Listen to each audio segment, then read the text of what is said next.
55 gram MDMA-യുമായി 2 യുവതികളും 3 യുവാക്കളും പിടിയിൽ. സമയക്കുറവും സാഹചര്യ പ്രശ്നങ്ങളും ഇനി ചികിത്സ തേടുന്നതിന് ഒരു തടസ്സമേയല്ല.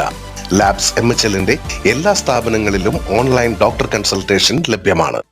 കോട്ടയം വൈക്കം നടുവിൽ സ്വദേശിനി ഓളത്തറ വീട്ടിൽ വിദ്യ, കോട്ടയം വൈക്കം സ്വദേശിനി അഞ്ചുപറ വീട്ടിൽ ശാലിനി, കയ്പമംഗലം ചളിങ്ങാട് സ്വദേശികളായ വൈപ്പിൻകാട്ടിൽ വീട്ടിൽ ഷിനോജ്, അജു എന്നറിയപ്പെടുന്ന ആനക്കോട്ട് വീട്ടിൽ അജ്മൽ, അച്ചു എന്നറിയപ്പെടുന്ന കടവിൽ വീട്ടിൽ അജ്മൽ എന്നിവരാണ് പിടിയിലായത്.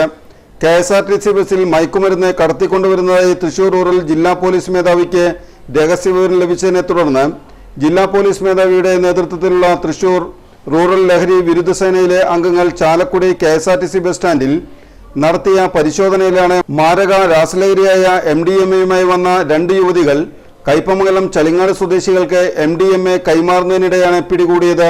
തൃശൂർ റൂറൽ ജില്ലാ പോലീസ് മേധാവി B. കൃഷ്ണകുമാർ IPS നേതൃത്വത്തിലുള്ള പ്രത്യേക അന്വേഷണ സംഘം തുടർ നടപടികൾ സ്വീകരിച്ചു.